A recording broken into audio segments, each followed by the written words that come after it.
Chhatrapati Shivaji Maharaj park art फेस्टिवलमध्ये जर काही नाविन्यपूर्ण पाहायला मिळालं असेल तर ते म्हणजे 25 नंबरच्या मावळ स्टॉलवर पुण्यातील 2 इंजिनियर्सनी खेळाच्या माध्यमातून छत्रपती शिवाजी महाराजांचा इतिहास लहान मुलांपर्यंत कसा पोहोचवता येईल याची एक शक्कल लढवली आहे।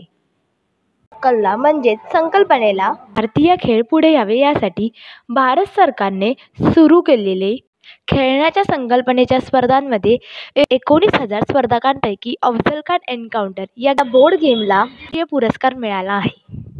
तर या व्हिडिओच्या माध्यमातून हा गेम कसा खेळावा व त्या गेमबद्दलची अधिक माहिती जाणून घेऊया।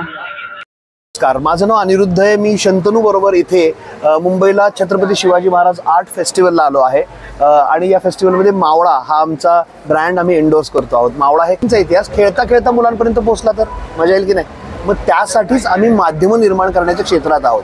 तर आमचा अफजल एन्काउंटर हा पहिला बोर्ड गेम आहे जो राष्ट्रीय पारितोषिक विजेता आहे। मेक इन इंडिया म्हणल्यावर काय सुचतं तुम्हाला? फक्त गाड्या आणि मोबाईल, बरोबर ना? मग भारतीय खेळणी कुठे आहेत? मग भारतीय खेळणी पुढे यावीत यासाठी गव्हर्नमेंट ऑफ इंडियाने भरवलेल्या भारतीय खेळांच्या संकल्पनांच्या स्पर्धांमध्ये 19,000 स्पर्धकांमध्ये जिंकलेला हा बोर्ड गेम आहे। हा बोर्ड गेम काय आहे तर या बोर्ड गेममध्ये हा असा बोर्ड येतो। या बोर्डवरती कुठल्याही बोर्डवर जशी घरं असतात तशी याही बोर्डवर घरं आहेत। शिवजन्मापासून ते अफजल वधापर्यंत महाराजांच्या आयुष्यात घडलेल्या 32 घटना या बोर्ड गेमवर त्या क्रमाने दिल्या ज्या क्रमाने त्या घडल्या होत्या। हा प्रवास तुम्ही महाराजांचा एक मावळा बनून करता। आवडत्या रंगाचं टोकन घ्यायचं, शिवजन्म या पहिल्या घरावरून खेळायला सुरुवात करायची। आता प्रवास पुढचा सुरू होणार आहे। हर हर महादेव म्हणत हे फासे पटावर टाकून हर हर महादेव म्हणून टाकल्यानंतर मिळालेलं दान तुमच्या टोकनला पुढे घेऊन जातील। आता तुम्ही ज्या घरांवर पोहोचाल त्या घटनांमध्ये तुम्ही होतात असा अर्थ होतो। तानाजीरावांनी सिंहगड जिंकला होता माहिती आहे? बरोबर, सिंहगड जिंकला म्हटलं की आपल्याला तानाजीराव आठवतात। पण हे 10 नंबरचं घर आहे। या घटनेवर तुम्ही आलात तर सिंहगड स्वराज्यात पहिल्यांदा इथं आला होता। कोणी जिंकला होता बरं? आपल्याला तर 4थीच्या धड्यात तानाजीरावच शिकवलेत, पण तानाजींच्या आधी 3 वेळा सिंहगड बापूजी नावाच्या एका योद्ध्याने जिंकला होता। काय वाटतंय ना आता की आपल्याला पूर्ण इतिहास माहित नाहीये? सो खेळता खेळता तुम्ही 10 नंबरच्या घटनेवर आलात तर सिंहगड जिंकायला बापूजींबरोबर तुम्ही पण आहात असा अर्थ होतो। मग विजयी घरावर आलात तर घरावर दिलेली रक्कम होन म्हणजे तुम्हाला बक्षिसाचे स्वराज्याच्या खजिन्यातून मिळतात। वेगवेगळ्या डिनॉमिनेशनचे होन्स, रजत, ताम्र आणि सुवर्ण अशा मुद्रा यात दिलेल्या आहेत। सुवर्ण मुद्रा म्हणजे 1000 होन, रजत मुद्रा म्हणजे 500 होन आणि ताम्र मुद्रा म्हणजे 100 होन। हे रुपये तुम्हाला मिळत आहेत तर तुम्हाला मजा येते, पैसे मिळाले की आनंद होतो। पण हा जिंकलेला सिंहगड शिवछत्रपतींना पुढे आपल्या वडिलांची सुटका करण्यासाठी देऊन टाकायला लागला होता। तर हे 18वं घर आहे ना, या घरावर तुम्ही आलात तर याचा अर्थ होतो की तुम्ही सिंहगड देण्याच्या वेळेस तिथं होतात। मग स्वराज्याचं नुकसान झालेलं अशा घरावर आलात तर स्वराज्याचं नुकसान झालं म्हणून स्वराज्याच्या खजिन्यात ही रक्कम जमा करावी लागते। आणि गंमत म्हणजे या प्रवासात तुम्हाला स्वराज्यासाठी लढलेले खरेखुरे स्वराज्य योद्धे साथ देतात।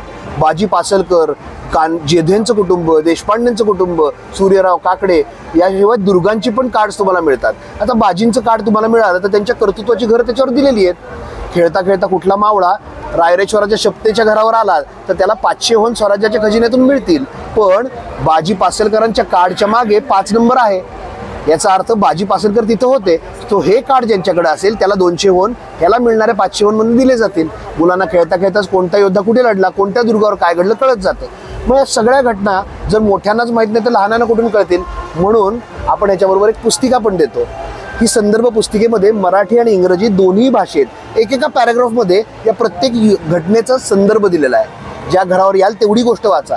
शिवचरित्र एका बैठकीत तुम्ही मी नाही वाचलं, ही लहान मुलं कुठनं वाचणार आहेत? हे 60 सेकंड रील्स जनरेशन आहे। मग त्यांना कळेल अशा भाषेत सांगितलं पाहिजे, तेवढ्याच भाषेत सांगितलं पाहिजे। म्हणून हे मराठी आणि इंग्रजी भाषेत ही माहिती मिळून जाते। आपले सुपर हिरो म्हणजे आपले स्वराज्य योद्धे, त्यांची माहिती या पुस्तकात दिलेली आहे। ती सुद्धा मराठी आणि इंग्रजी दोन्ही भाषेत एकाच वेळी दिलेली आहे। सो आता प्रश्न पडतो, जिंकतं कोण? सगळे शिवछत्रपतींचा मावळा बनून खेळतायत। अफजल वधावर पोहोचायचं, कमवलेलं सगळं शिवछत्रपतींच्या चरणी अर्पण करायचं। जो जास्त अर्पण करतो तो महाराजांचा मानाचा मावळा बनतो आणि म्हणून हा खेळ तो जिंकतो। असा हा स्वराज्यपट बनवलेला आहे जो 8-10 वेळा खेळला तर 90% मोठ्या माणसांना माहीत नसलेला इतिहास मुलं चुटकीसरशी सांगतील। असं म्हणतात की लहानपणी खेळताना शिकलेलं आयुष्यभर लक्षात राहतं। नेमकी त्याचीच प्रचिती तुम्हाला हा खेळ खेळता खेळता येऊ शकते।